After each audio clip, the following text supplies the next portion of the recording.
Hello नमस्कार जय Hind Vande Mataram friends.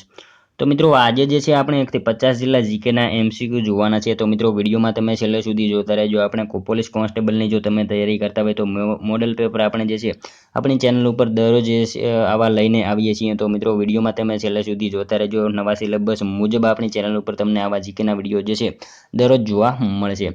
તો મિત્રો વિડીયોમાં છેલ્લે સુધી જોતા રહેજો। તો ચાલો શરૂ કરીએ। પ્રશ્ન નંબર 1, મહારાજા સયાજીરાવ ત્રીજાએ જ્યાં શાળા ત્યાં પુસ્તકાલયનો સિદ્ધાંત કયા વર્ષમાં સ્વીકાર્યો હતો? મહારાજા સયાજીરાવ ત્રીજાએ જે છે જ્યાં શાળા ત્યાં પુસ્તકાલયનો સિદ્ધાંત જે છે એ કયા વર્ષમાં સ્વીકાર્યો? તો કયા વર્ષમાં આવશે રાઈટ આન્સર?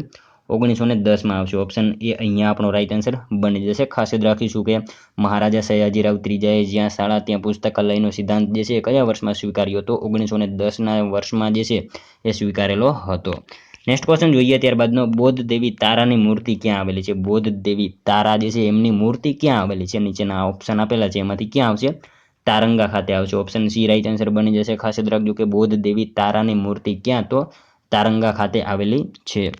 ત્યારબાદનો ક્વેશ્ચન જોઈએ, પાલીતાણા તાલુકો ગુજરાતના કયા જિલ્લામાં આવેલો છે? જો મિત્રો તમે કોન્સ્ટેબલની તૈયારી કરતા હોય તો કયો તાલુકો કયા જિલ્લામાં આવેલો છે આ બધી માહિતી આપણને ખાસ ખ્યાલ હોવી જોઈએ। તો અહીંયા પાલીતાણા તાલુકો જે છે એ ક્યાં આવશે? રાઈટ આન્સર ભાવનગરમાં આવશે। ઓપ્શન એ રાઈટ આન્સર બની જશે। ખાસ યાદ રાખજો કે પાલીતાણા તાલુકો જે છે ક્યાં? તો ભાવનગર જિલ્લામાં આવેલો છે। મિત્રો પાલીતાણાની જો વાત કરીએ તો પાલીતાણા ખાતે જૈન મંદિરો આવેલા છે। કેટલા? તો 863 જેટલા જૈન મંદિરો આવેલા છે। એ પણ આપણને સાથે સાથે ખ્યાલ હોવો જોઈએ। ત્યારબાદનો નેક્સ્ટ ક્વેશ્ચન ચોથો, ભારતના બંધારણના મૂળભૂત હકોના ભાગને કયા નામે ઓળખવામાં આવે છે? ભારતના બંધારણના જે છે મૂળભૂત હકોના ભાગ એને કયા નામથી ઓળખવામાં આવે છે? તો કયા નામથી આવશે? મેગ્ના કાર્ટા નામથી એને ઓળખવામાં આવે છે। ઓપ્શન સી રાઈટ આન્સર આપણો અહીંયા બની જશે। ભારતના બંધારણના મૂળભૂત હકોના ભાગને કયા નામે? તો મેગ્ના કાર્ટા નામથી ઓળખવામાં આવે છે। મિત્રો મૂળભૂત હકો કેટલા છે? તો કેટલા આવશે? 6 જેટલા મૂળભૂત હકો છે। બંધારણ દિવસ જો પૂછાય તો 26 નવેમ્બર બંધારણ દિવસ તરીકે મનાવવામાં આવે છે અને રાષ્ટ્રીય દૂધ દિવસ પણ જે છે 26 નવેમ્બરના રોજ મનાવવામાં આવે છે। મૂળભૂત હકો 6 એ પણ આપણને ખ્યાલ હોવો જ જોઈએ, ખાસ યાદ રાખીશું। ત્યારબાદનો ક્વેશ્ચન જોઈએ, દિલ્હીના કયા સુલતાને ગુજરાત પર ચડાઈ કરીને સલ્તનતની સ્થાપના કરેલી હતી? દિલ્હીના કયા સુલતાને જે છે ગુજરાત ઉપર ચડાઈ કરીને સલ્તનતની સ્થાપના કરેલી હતી? તો એ સુલતાન કયો આવશે? અલાઉદ્દીન ખિલજી આવશે। ઓપ્શન એ રાઈટ આન્સર આપણો અહીંયા બની જશે। ખાસ યાદ રાખજો કે દિલ્હીના જે છે કયા સુલતાન? તો અલાઉદ્દીન ખિલજી જે છે એમને ગુજરાત ઉપર ચડાઈ કરીને સલ્તનતની સ્થાપના કરેલી હતી। મિત્રો તમને વિડીયો ગમતો હોય તો એક લાઇક કરજો। અમે તમારી પાસે માત્ર એક લાઇકની આશા રાખીએ છીએ, તો એક લાઇક તમે જરૂર કરી દેજો। જોઈએ ત્યારબાદનો નેક્સ્ટ ક્વેશ્ચન છઠ્ઠો, શ્રીપાલ કોના દરબારના પ્રખ્યાત કવિ હતા? શ્રીપાલ જે છે કોના દરબારમાં જે છે પ્રખ્યાત કવિ હતા? તો કોના દરબારમાં આવશે? રાઈટ આન્સર અહીંયા સિદ્ધરાજ જયસિંહ આવશે। ઓપ્શન એ રાઈટ આન્સર આપણો બની જશે। શ્રીપાલ જે છે એ કોના દરબારના કવિ? તો સિદ્ધરાજ જયસિંહ જે છે એમના દરબારમાં જે છે આ પ્રખ્યાત કવિ હતા। મિત્રો તમે વિડીયોમાં છેલ્લે સુધી જોતા રહેજો। આપણે છેલ્લે જે છે એક 51મો ક્વેશ્ચન રાખેલો છે જેનો આન્સર તમારે કોમેન્ટમાં જણાવવાનો રહેશે। તો વિડીયોમાં તમે છેલ્લે સુધી જોતા રહેજો। જોઈએ ત્યારબાદનો નેક્સ્ટ ક્વેશ્ચન, મોઢેરાનું સૂર્ય મંદિર શેમાંથી બનાવવામાં આવ્યું છે? મોઢેરાનું સૂર્ય મંદિર જે છે શેમાંથી બનાવવામાં આવેલું છે? તો શું આવશે? સોનેરી કથ્થાઈ રેતીના પથ્થર। ઓપ્શન એ રાઈટ આન્સર આપણો બની જશે। સોનેરી કથ્થાઈ અને રેતીના પથ્થર દ્વારા જે છે મોઢેરાનું સૂર્ય મંદિર બનાવવામાં આવેલું હતું। ખાસ યાદ રાખીશું। ઓપ્શન એ રાઈટ આન્સર આપણો બની જશે। નેક્સ્ટ ક્વેશ્ચન જોઈએ ત્યારબાદનો, ગુજરાતના અંતિમ રાજપૂત રાજા કોણ હતા? ગુજરાતના અંતિમ રાજપૂત રાજવી જે છે કોણ હતા? તો Karnadev Vaghela. Option B right answer આપણો બની જશે। ગુજરાતના અંતિમ રાજપૂત રાજા કોણ? તો કર્ણદેવ વાઘેલા જે છે એ ગુજરાતના અંતિમ રાજપૂત રાજા હતા। વાઘેલા વંશના પણ અંતિમ રાજા હતા, એ પણ આપણને ખ્યાલ હોવો જ જોઈએ। નેક્સ્ટ ક્વેશ્ચન જોઈએ ત્યારબાદનો, ગુજરાતના ઇતિહાસમાં કરણ ઘેલો તરીકે કયા રાજા પ્રસિદ્ધ છે? જે છે ગુજરાતના ઇતિહાસમાં કરણ ઘેલો તરીકે કયો રાજા પ્રસિદ્ધ છે? તો કર્ણદેવ વાઘેલા આવશે। ઓપ્શન બી આપણો રાઈટ આન્સર બની જશે। ખાસ યાદ રાખજો કે ગુજરાતના જે છે ઇતિહાસમાં કરણ ઘેલો તરીકે કોણ? તો કર્ણદેવ વાઘેલા જે છે એ ઓળખાય છે। રાયકરણ તરીકે પણ એમને ઓળખવામાં આવે છે, એ પણ આપણને સાથે સાથે જે છે ખ્યાલ હોવો જ જોઈએ। નેક્સ્ટ ક્વેશ્ચન જોઈએ ત્યારબાદનો, મુઠ્ઠી ઉંચેરો માનવી તરીકે કોણ પ્રસિદ્ધ છે? મુઠ્ઠી ઉંચેરો માનવી તરીકે નીચેનામાંથી કોણ પ્રસિદ્ધ છે? તો કોણ આવશે? રાઈટ આન્સર રવિશંકર મહારાજ આવશે। ઓપ્શન એ રાઈટ આન્સર આપણો અહીંયા બની જશે। ખાસ યાદ રાખજો કે મુઠ્ઠી ઉંચેરો માનવી તરીકે કોણ? તો રવિશંકર મહારાજ જે છે એ ઓળખાય છે। ત્યારબાદનો ક્વેશ્ચન જોઈએ, આર્ય સમાજ સંસ્થાની સ્થાપના કોણે કરી હતી? આર્ય સમાજ સંસ્થાની સ્થાપના જે છે એ નીચેનામાંથી કોણે કરી હતી? તો કોણે આવશે? Dayanand Saraswati. Option B right answer આપણો બની જશે. અહીંયા ખાસ યાદ રાખજો કે આર્ય સમાજ સંસ્થાની સ્થાપના કોણે? તો દયાનંદ સરસ્વતી જે છે એમણે કરેલી હતી. નેક્સ્ટ ક્વેશ્ચન જોઈએ ત્યારબાદનો. અમૃતલાલ ઠક્કરને બાપાનું બિરુદ કોણે આપ્યું હતું? અમૃતલાલ ઠક્કર જે છે એમને બાપાનું બિરુદ કોણે આપ્યું હતું? એટલે કે અમૃતલાલ ઠક્કર જે છે એટલે એમને ઠક્કર બાપા કહેવામાં આવે છે. તો આ ઠક્કર બાપા જે છે એનું બિરુદ કોણે આપ્યું હતું? તો કોણે આવશે? મહાત્મા ગાંધીએ એમને આપેલું હતું. ખાસ યાદ રાખજો ઓપ્શન એ રાઈટ આન્સર અહીંયા બની જશે. બાપાનું બિરુદ કોણે? તો મહાત્મા ગાંધી જે છે એમણે આપેલું હતું. નેક્સ્ટ ક્વેશ્ચન જોઈએ ત્યારબાદનો. જલિયાવાલા બાગ હત્યાકાંડ માટે જવાબદાર કોણ હતું? જલિયાવાલા બાગ હત્યાકાંડ માટે જે છે કોણ જવાબદાર હતું નીચેનામાંથી? તો જનરલ ડાયર આવશે. ઓપ્શન સી રાઈટ આન્સર આપણો અહીંયા બની જશે. ખાસ યાદ રાખજો કે જલિયાવાલા બાગ હત્યાકાંડમાં જે છે જવાબદાર કોણ? તો જનરલ ડાયર જે છે એ જવાબદાર હતા. મિત્રો, જલિયાવાલા બાગ હત્યાકાંડ 13 એપ્રિલ 1919ના રોજ થયો હતો. 13 એપ્રિલ 1919માં જે છે આ જલિયાવાલા બાગ જે છે હત્યાકાંડ થયો હતો. ખાસ યાદ રાખીશું. નેક્સ્ટ ક્વેશ્ચન જોઈએ ત્યારબાદનો 14મો. સિદ્ધપુરનું પ્રાચીન નામ શું હતું? સિદ્ધપુરનું પ્રાચીન નામ જે છે એ શું હતું? તો શું આવશે? શ્રી સ્થળ જે છે એ મિત્રો ખાસ યાદ રાખીશું. ઓપ્શન બી રાઈટ આન્સર આપણો બની જશે. સિદ્ધપુરનું પ્રાચીન નામ શું? તો શ્રી સ્થળ જે છે એ સિદ્ધપુરનું પ્રાચીન નામ હતું. સિદ્ધપુર પાટણ જિલ્લામાં મિત્રો આવેલું છે, આપણને ખ્યાલ છે. સિદ્ધપુર ખાતે માતૃ શ્રાદ્ધ થાય છે અને એના માટે એક સરોવર પણ જાણીતું છે, બિંદુ સરોવર. એ પણ સિદ્ધપુર ખાતે આવેલું છે. પિતૃ શ્રાદ્ધ માટે જો પૂછાય તો ચાંદોદ, કરનાલી, વડોદરા આવશે. એ પણ આપણને સાથે સાથે ખ્યાલ હોવો જ જોઈએ. ત્યારબાદનો ક્વેશ્ચન જોઈએ 15મો. ગઝલકાર શ્યામ સાધુના પ્રથમ ગઝલ સંગ્રહનું નામ જણાવો. ગઝલકાર શ્યામ સાધુ એમના પ્રથમ ગઝલનું સંગ્રહનું નામ જે છે શું છે? તો યાયાવરી આવશે. ગઝલકાર શ્યામ સાધુ એમનું પ્રથમ ગઝલ જે છે એ સંગ્રહનું નામ શું? તો યાયાવરી એમનું પ્રથમ ગઝલ સંગ્રહ હતું. ગુજરાતી ગઝલના પિતા તરીકે કોણ ઓળખાય છે? તો કોણ આવશે? બાલશંકર કંથારિયા. અને ગુજરાતી ગઝલના ગાલિબ પૂછાય તો મરી જ આવશે. એ પણ આપણને સાથે સાથે ખ્યાલ હોવો જ જોઈએ. ત્યારબાદનો ક્વેશ્ચન જોઈએ. કોઈ પણ વ્યક્તિનો ફોન ટેપ કરવો એ બંધારણના મૂળભૂત અધિકારોના કયા મૂળભૂત અધિકારોનું ઉલ્લંઘન છે? કોઈ પણ વ્યક્તિનો ફોન ટેપ કરવો એ બંધારણના મૂળભૂત અધિકારોના જે છે કયા મૂળભૂત અધિકારોનું ઉલ્લંઘન છે? તો સ્વતંત્રતાનો અધિકાર આવશે. એમાં ઓપ્શન સી રાઈટ આન્સર બની જશે. નેક્સ્ટ ક્વેશ્ચન જોઈએ ત્યારબાદનો. હેમચંદ્રાચાર્યએ સ્થાપેલું જ્ઞાન મંદિર ગુજરાતમાં ક્યાં આવેલું છે? હેમચંદ્રાચાર્યએ સ્થાપેલું જ્ઞાન મંદિર ગુજરાતમાં ક્યાં આવેલું છે? તો મિત્રો ક્યાં આવશે? પાટણમાં આવશે. ઓપ્શન બી રાઈટ આન્સર આપણો બની જશે. હેમચંદ્રાચાર્યએ સ્થાપેલું જ્ઞાન મંદિર ક્યાં? તો પાટણ ખાતે આવેલું છે. જોઈએ ત્યારબાદનું નેક્સ્ટ ક્વેશ્ચન. ભુજમાં આવેલ હબા ડુંગર પાસે કોની સમાધિ આવેલી છે? ભુજમાં આવેલ હબા ડુંગર પાસે જે છે કોની સમાધિ આવેલી છે? તો કોની આવશે રાઈટ આન્સર? મેકરણ દાદાની આવશે. ઓપ્શન સી રાઈટ આન્સર આપણો અહીંયા બની જશે. ખાસ યાદ રાખજો કે ભુજમાં આવેલ હબા ડુંગર પાસે કોની સમાધિ? તો મેકરણ દાદા જે છે એમની સમાધિ આવેલી છે. જોઈએ ત્યારબાદનું નેક્સ્ટ ક્વેશ્ચન. ખેડા સત્યાગ્રહ કયા વર્ષે થયો હતો? મિત્રો, ખેડા સત્યાગ્રહ જે છે કયા વર્ષે થયો હતો? તો 1918માં થયો હતો. ખાસ યાદ રાખીશું. ઓપ્શન સી રાઈટ આન્સર આપણો બની જશે. ખેડા સત્યાગ્રહ કયા વર્ષે? તો 1918માં થયેલો હતો. જોઈએ ત્યારબાદનું નેક્સ્ટ ક્વેશ્ચન. ઈસવીસન 1920માં ગુજરાત વિદ્યાપીઠ સૌપ્રથમ કોના બંગલામાં શરૂ કરવામાં આવી હતી? ઈસવીસન 1920માં જે છે ગુજરાત વિદ્યાપીઠ સૌપ્રથમ કોના બંગલામાં શરૂ કરવામાં આવી હતી? તો કોના બંગલામાં આવશે? મિત્રો, પહેલાં તો આપણને એ ખ્યાલ હોવો જોઈએ ગુજરાત વિદ્યાપીઠ જે છે એ શરૂ કોણે કરી હતી? તો કોણે આવશે? ગાંધીજીએ ગુજરાત વિદ્યાપીઠ શરૂ કરી હતી. અને કોના બંગલામાં? ડાયાભાઈ મહેતાના બંગલામાં જે છે 1920માં શરૂ થયેલી હતી. ખાસ યાદ રાખીશું. ત્યારબાદનું ક્વેશ્ચન જોઈએ. નીચેનામાંથી કઈ જોડ સાચી છે? નીચેનામાંથી જે છે કઈ જોડ સાચી છે? તો જોઈએ મિત્રો. ભારત છોડો આંદોલન 1942, ભારત રાષ્ટ્રીય કોંગ્રેસની સ્થાપના જે છે 1885 સોરી, જલિયાવાલા બાગ હત્યાકાંડ 1919. તો મિત્રો અહીંયા આપેલી તમામ જોડ જે છે સાચી છે. ઓપ્શન ડી રાઈટ આન્સર આપણો બની જશે. ભારત છોડો આંદોલન 1942માં, ભારતીય રાષ્ટ્રીય કોંગ્રેસની સ્થાપના 1885માં, જલિયાવાલા બાગ હત્યાકાંડ 1919માં. ત્રણેય વિધાનો આપેલા જે છે એ સાચા બની જશે. ખાસ યાદ રાખીશું. નેક્સ્ટ ક્વેશ્ચન જોઈએ ત્યારબાદનો. જય હિન્દ અને ચલો દિલ્હી સૂત્ર કોણે આપ્યું છે? જય હિન્દ અને ચલો દિલ્હી જે છે સૂત્ર કોણે આપ્યું? તો કોણે આપેલું છે આ સૂત્ર? સુભાષચંદ્ર બોઝ આવશે. ઓપ્શન બી રાઈટ આન્સર આપણો બની જશે. ખાસ યાદ રાખજો કે જય હિન્દ અને ચલો દિલ્હીનું સૂત્ર જે છે કોણે? તો સુભાષચંદ્ર બોઝ જે છે એમણે આપેલું હતું. મિત્રો, તમે વિડીયોમાં છેલ્લે સુધી જોતા રહેજો જે છે, અને છેલ્લે આ 50માંથી તમારા કેટલા સાચા પડે છે એ પણ તમારે મિત્રો કોમેન્ટમાં જણાવવાનું રહેશે. તો વિડીયોમાં તમે છેલ્લે સુધી જોતા રહેજો. સરદાર સ્વરાજ આશ્રમ ક્યાં આવેલો છે? સરદાર સ્વરાજ આશ્રમ જે છે એ ક્યાં આવેલો છે? તો ક્યાં આવશે? બારડોલી ખાતે આવશે. ઓપ્શન સી રાઈટ આન્સર આપણો બની જશે. અહીંયા ખાસ યાદ રાખજો કે સરદાર સ્વરાજ આશ્રમ ક્યાં? તો બારડોલી ખાતે આવેલો છે. ત્યારબાદનો ક્વેશ્ચન જોઈએ, ઈસવીસન 1931માં કોંગ્રેસના કરાચી અધિવેશનના અધ્યક્ષ કોણ હતા? ઈસવીસન 1931માં જે છે કોંગ્રેસના કરાચી અધિવેશનના અધ્યક્ષ જે છે નીચેનામાંથી કોણ હતા? તો કોણ આવશે? સરદાર પટેલ આવશે. ઓપ્શન ડી રાઈટ આન્સર અહીંયા બની જશે. ખાસ યાદ રાખજો કે 1931માં કોંગ્રેસના કરાચી અધિવેશનના અધ્યક્ષ જે છે એ સરદાર પટેલ હતા. જોઈએ ત્યારબાદનો ક્વેશ્ચન, દાંડીયાત્રા પૂર્વે વલ્લભભાઈ પટેલની ધરપકડ કયા સ્થળેથી કરવામાં આવી હતી? દાંડીયાત્રા પૂર્વે જે છે વલ્લભભાઈ પટેલની ધરપકડ કયા સ્થળેથી કરવામાં આવી હતી? તો રાસ ખાતેથી જે છે એમની ધરપકડ કરવામાં આવી હતી દાંડીયાત્રા પૂર્વે. ખાસ યાદ રાખીશું વલ્લભભાઈ પટેલની. ત્યારબાદનો ક્વેશ્ચન જોઈએ, ભાવનગરના કિનારે નીચેનામાંથી કયો બેટ આવેલો નથી? ભાવનગર જિલ્લાના જે છે કિનારે કયા બેટ આવેલો નથી? એક અહીંયા બેટ જે છે કયો આવેલો નથી? તો કયો આવશે રાઈટ આન્સર અહીંયા? સવાઈ જે છે એ મિત્રો નથી આવેલો ભાવનગર જિલ્લાના કિનારે. ખાસ યાદ રાખીશું. અમરેલીમાં આવશે. સવાઈ જે છે અમરેલીમાં આવેલો છે.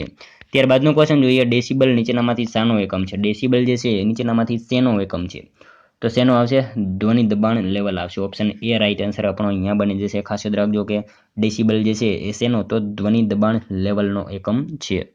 નેક્સ્ટ ક્વેશ્ચન જોઈએ ત્યારબાદનો 28મો, ગુજરાતમાં ઘાસના ભવ્ય મેદાનો ક્યાં જોવા મળે છે? ગુજરાતમાં ઘાસના ભવ્ય મેદાનો જે છે ક્યાં જોવા મળે? તો વેળાવદરમાં જોવા મળે છે. ઓપ્શન એ રાઈટ આન્સર આપણો બની જશે. ખાસ યાદ રાખીશું. ત્યારબાદનું ક્વેશ્ચન જોઈએ, ઈસુના ચરણે નામની નવલકથાના લેખકનું નામ જણાવો. ઈસુના ચરણે નામની નવલકથાના લેખકનું નામ જે છે એ જણાવો. તો કોણ આવશે રાઈટ આન્સર? પ્રફુલ્લ દવે આવશે. ઓપ્શન સી આપણો અહીંયા રાઈટ આન્સર બની જશે. ઈસુના ચરણે નામની નવલકથાના લેખક જે છે એ કોણ છે? તો પ્રફુલ્લ દવે જે છે એ છે. ત્યારબાદનો ક્વેશ્ચન જોઈએ, 30મો, પારડી તાલુકો ગુજરાતના કયા જિલ્લામાં આવેલો છે? પારડી તાલુકો જે છે એ ગુજરાતના કયા જિલ્લામાં આવેલો છે? તો વલસાડમાં આવશે. ઓપ્શન એ રાઈટ આન્સર આપણો બની જશે. ખાસ યાદ રાખજો કે પારડી તાલુકો ગુજરાતના કયા જિલ્લામાં? તો વલસાડ જિલ્લામાં આવેલો છે. ત્યારબાદનો ક્વેશ્ચન જોઈએ, નરસિંહ મહેતાને કયો છંદ પ્રિય હતો? નરસિંહ મહેતાને કયો છંદ જે છે એ પ્રિય હતો? તો ઝૂલણા જે છે એ નરસિંહ મહેતાને પ્રિય હતો. છંદ જે છે ઝૂલણા એ નરસિંહ મહેતાને પ્રિય હતો. આ છંદમાં મિત્રો કેટલી માત્રા આપેલી છે એ પણ આપણને ખ્યાલ હોવો જોઈએ સાથે સાથે. નેક્સ્ટ ક્વેશ્ચન જોઈએ ત્યારબાદનો, ઓક્સિજન સિલિન્ડર સામાન્ય રીતે કયા રંગથી રંગવામાં આવે છે? ઓક્સિજન સિલિન્ડર હોય એ સામાન્ય રીતે એને કયા રંગથી રંગવામાં આવે છે? તો કાળા રંગથી જે છે એને રંગવામાં આવે છે. આપણે સૌ જાણીએ છીએ ઓક્સિજન સિલિન્ડર હોય એ કયા રંગનો? તો કાળા રંગથી એને રંગવામાં આવેલો હોય છે. જોઈએ ત્યારબાદનું નેક્સ્ટ ક્વેશ્ચન 33મો, મિયાણીમાં કયા દેવીનું મંદિર આવેલું છે? મિયાણી જે છે એમાં કયા દેવીનું મંદિર આવેલું છે? તો કયા આવશે? હરસિદ્ધિ માતાનું મંદિર આવેલું છે. ઓપ્શન સી રાઈટ આન્સર આપણો બની જશે. મિયાણી જે છે એમાં કયા દેવીનું? તો હરસિદ્ધિ માતાનું મંદિર આવેલું છે. મિત્રો મિયાણી જે છે કયા જિલ્લામાં આવેલું છે? તો દેવભૂમિ દ્વારકા જિલ્લામાં આવેલું છે. એ પણ આપણને સાથે સાથે ખ્યાલ હોવો જોઈએ. જોઈએ ત્યારબાદનું નેક્સ્ટ ક્વેશ્ચન, ભારતીય સંવિધાનની જોગવાઈઓ અનુસાર મુખ્ય ચૂંટણી કમિશનર અને બીજા ચૂંટણી કમિશનરોની નિમણૂક કોણ કરે છે? ભારતીય સંવિધાનની જોગવાઈઓ અનુસાર જે છે મુખ્ય ચૂંટણી કમિશનર અને બીજા ચૂંટણી કમિશનરોની નિમણૂક જે છે એ કોણ કરતા હોય? તો રાષ્ટ્રપતિ કરતા હોય. ખાસ યાદ રાખજો. ઓપ્શન બી રાઈટ આન્સર આપણો બની જશે. ભારતીય સંવિધાનની જોગવાઈઓ અનુસાર મુખ્ય ચૂંટણી કમિશનર અને બીજા ચૂંટણી કમિશનરોની નિમણૂક કોણ? તો રાષ્ટ્રપતિ કરતા હોય છે. Election commissioner of India ECI જે છે અને મિત્રો સ્થાપના 25 જાન્યુઆરી 1950, જેને આપણે કહીએ છીએ કે રાષ્ટ્રીય મતદાતા દિવસ. નેક્સ્ટ ક્વેશ્ચન જોઈએ ત્યારબાદનું, નીચેનામાંથી કોણ ભક્તિ સંપ્રદાયના સમર્થક ન હતા? નીચેનામાંથી કોણ જે છે એ ભક્તિ સંપ્રદાયના સમર્થક ન હતા? તો કોણ આવશે રાઈટ આન્સર? નાગાર્જુન આવશે. ઓપ્શન એ રાઈટ આન્સર આપણો બની જશે. નાગાર્જુન જે છે ભક્તિ સંપ્રદાયના સમર્થક ન હતા. ખાસ યાદ રાખીશું. ત્યારબાદનું ક્વેશ્ચન જોઈએ, વિદ્યુત ઉર્જાનું યાંત્રિક ઉર્જામાં રૂપાંતરણ કરવા માટે કયું સાધન વપરાય છે? વિદ્યુત ઉર્જાનું યાંત્રિક ઉર્જામાં રૂપાંતરણ કરવા માટે નીચેનામાંથી કયું સાધન જે છે એ વપરાય છે? તો ઇલેક્ટ્રિક મોટર આવશે. ઓપ્શન બી અહીંયા રાઈટ આન્સર બની જશે. ખાસ યાદ રાખજો કે વિદ્યુત ઉર્જાનું યાંત્રિક ઉર્જામાં રૂપાંતરણ કરવા માટે જે છે કયું સાધન? તો ઇલેક્ટ્રિક મોટર જે છે એ વપરાય છે. ત્યારબાદનો ક્વેશ્ચન જોઈએ, આંખલાને કાબૂમાં કરવાની જલ્લીકટ નામની પ્રખ્યાત રમત ભારતના કયા રાજ્યમાં રમવામાં આવે છે? આંખલાને કાબૂમાં કરવાની જલ્લીકટ જે નામની પ્રખ્યાત રમત હોય એ ભારતના કયા રાજ્યમાં રમવામાં આવે છે? તો મિત્રો તમિલનાડુમાં આવશે. ઓપ્શન બી અહીંયા આપણો રાઈટ આન્સર બની જશે. ત્યારબાદનો ક્વેશ્ચન જોઈએ, સિંગ દાણામાં ચરબીનું પ્રમાણ કેટલું હોય છે? સિંગ દાણામાં જે છે ચરબીનું પ્રમાણ કેટલું હોય? તો કેટલું આવશે? 40% જેટલું આવશે. ઓપ્શન સી અહીંયા રાઈટ આન્સર આપણો બની જશે. સિંગ દાણામાં ચરબીનું પ્રમાણ કેટલું? તો 40% જેટલું હોય છે. ત્યારબાદનો ક્વેશ્ચન જોઈએ, નીચેનામાંથી કયા નામની નામથી ગંગા નદીને ઓળખવામાં આવતી નથી? નીચેનામાંથી કયા નામથી ગંગા નદીને જે છે ઓળખવામાં આવતી નથી? તો મિત્રો જોઈએ આપણે અહીંયા ગૌતમી નામથી જે છે ગંગા નદીને ઓળખવામાં આવતી નથી. ભાગીરથી, અલકનંદા, જાહ્નવી આ ત્રણેય નામથી જે છે ગંગા નદીને ઓળખવામાં આવે છે. ગૌતમી નામથી જે છે ઓળખવામાં આવતું નથી. આપણે ઓપ્શન ડી અહીંયા રાઈટ આન્સર બની જશે. ત્યારબાદનો ક્વેશ્ચન જોઈએ. રુદ્રમહાલય મંદિરના બાંધકામની શરૂઆત કોના દ્વારા કરવામાં આવી હતી? રુદ્રમહાલયના મંદિરના બાંધકામની શરૂઆત જે છે એ કોના દ્વારા કરવામાં આવી હતી? તો મૂળરાજ પ્રથમ આવશે. ઓપ્શન એ અહીંયા આપણો રાઈટ આન્સર બની જશે. રુદ્રમહાલય મંદિરના બાંધકામની શરૂઆત જે છે કોના દ્વારા? તો મૂળરાજ પ્રથમ દ્વારા જે છે એની શરૂઆત કરવામાં આવી હતી અને એનું બાંધકામ જે છે સિદ્ધરાજ જયસિંહ દ્વારા જે છે પૂર્ણ થયું હતું. એ પણ આપણને સાથે સાથે ખ્યાલ હોવો જોઈએ. ત્યારબાદનું ક્વેશ્ચન જોઈએ. પ્રાણી કોષમાં નીચેનામાંથી કઈ કોષ અંગિકા હોતી નથી? પ્રાણી કોષમાં નીચેનામાંથી કઈ કોષ અંગિકા જે છે એ હોતી નથી? તો કોષ દિવાલ આવશે. ઓપ્શન સી અહીંયા રાઈટ આન્સર આપણો બની જશે. ખાસ યાદ રાખજો, પ્રાણી કોષમાં નીચેનામાંથી કઈ કોષ અંગિકા? તો કોષ દિવાલ જે છે એ કોષ અંગિકા હોતી નથી, એનો અભાવ હોય છે. ત્યારબાદનું ક્વેશ્ચન જોઈએ. બનાસ નદીનું ઉદ્ભવ સ્થાન ક્યાં છે? બનાસ નદીનું ઉદ્ભવ સ્થાન જે છે એ ક્યાં છે? તો ક્યાં આવશે? રાજસ્થાનમાં આવશે. ઓપ્શન બી રાઈટ આન્સર આપણો બની જશે. ખાસ યાદ રાખજો કે બનાસ નદીનું ઉદ્ભવ સ્થાન ક્યાં? તો રાજસ્થાન ખાતે છે. મિત્રો ઉત્તર ગુજરાતની સૌથી લાંબી નદી બનાસ છે અને જો ગુજરાતની સૌથી લાંબી પૂછાય તો સાબરમતી આવશે અને જો સૌરાષ્ટ્રની પૂછાય તો ભાદર આવશે. ત્યારબાદનો ક્વેશ્ચન જોઈએ. 43મો વાંટા પદ્ધતિ કયા સુલતાને દાખલ કરી હતી? વાંટા પદ્ધતિ કયા સુલતાને જે છે એ દાખલ કરી હતી? તો કયા આવશે અહીંયા રાઈટ આન્સર? અહમદ શાહ પહેલો જે છે. ઓપ્શન એ રાઈટ આન્સર આપણો બની જશે. વાંટા પદ્ધતિ જે છે અહમદ શાહ પહેલો જે છે એ સુલતાને દાખલ કરેલી હતી. ખાસ યાદ રાખજો.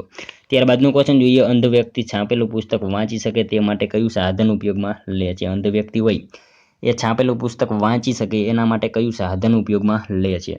તો કયું સાધન આવશે અહીંયા રાઈટ આન્સર? એપ્ટોફોન આવશે. ઓપ્શન બી રાઈટ આન્સર બની જશે. ઓપ્ટોફોન જે છે એનો ઉપયોગ જે છે એ અંધ વ્યક્તિ છાપેલું પુસ્તક વાંચી શકે એના માટે કરવામાં આવે છે. ખાસ યાદ રાખીશું. નેક્સ્ટ ક્વેશ્ચન જોઈએ. ત્યારબાદનું ગુજરાતની હવેલીઓ પર કઈ સ્થાપત્ય શૈલીની અસર છે? ગુજરાતની હવેલીઓ ઉપર જે છે કઈ સ્થાપત્ય શૈલીની અસર જોવા મળે છે?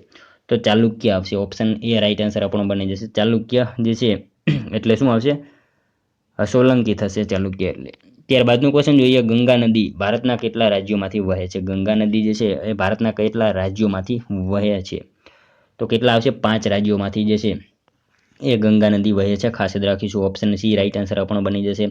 ઉત્તરાખંડ, ઝારખંડ, ઉત્તર પ્રદેશ, બિહાર અને પશ્ચિમ બંગાળ આ 5 રાજ્યોમાંથી જે છે ગંગા નદી વહે છે. ત્યારબાદનું ક્વેશ્ચન જોઈએ. હરિશ્ચંદ્રની ચોરી નામે ઓળખાતું તોરણ ક્યાં આવેલું છે? હરિશ્ચંદ્રની ચોરી નામે ઓળખાતું તોરણ જે છે એ ક્યાં આવેલું છે? તો ક્યાં આવશે? શામળાજી ખાતે આવશે. ઓપ્શન સી રાઈટ આન્સર આપણો બની જશે. ખાસ યાદ રાખજો કે હરિશ્ચંદ્રની ચોરી નામે ઓળખાતું તોરણ ક્યાં? તો શામળાજી ખાતે આવેલું છે. શામળાજી કઈ નદીના કિનારે આવેલું છે? તો ક્યાં આવશે? મેશ્વો નદીના કિનારે શામળાજી આવેલું છે. નેક્સ્ટ ક્વેશ્ચન જોઈએ. ત્યારબાદનો લેખક શ્રી રઘુવીર ચૌધરીએ તેમની પ્રથમ નવલકથા કઈ સાલમાં પ્રકાશિત કરી? લેખક શ્રી રઘુવીર ચૌધરીએ તેમની પ્રથમ નવલકથા જે છે કઈ સાલમાં પ્રકાશિત કરી હતી? તો 1965માં જે છે એ કરી હતી. ખાસ યાદ રાખીશું. ઓપ્શન એ રાઈટ આન્સર આપણો બની જશે. રઘુવીર ચૌધરીએ તેમની પ્રથમ નવલકથા કઈ સાલમાં? તો 1965માં પ્રકાશિત કરેલી હતી. એ નવલકથા કઈ હતી? તો અમૃતા જે છે એનું નામ હતું નવલકથાનું. ખાસ યાદ રાખીશું. ત્યારબાદનું ક્વેશ્ચન જોઈએ. ડિજિટલ પેમેન્ટ માટેની ભીમ એપ્લિકેશન કઈ સંસ્થાએ બનાવી છે? ડિજિટલ પેમેન્ટ માટેની ભીમ એપ્લિકેશન જે છે એ કઈ સંસ્થાએ બનાવી?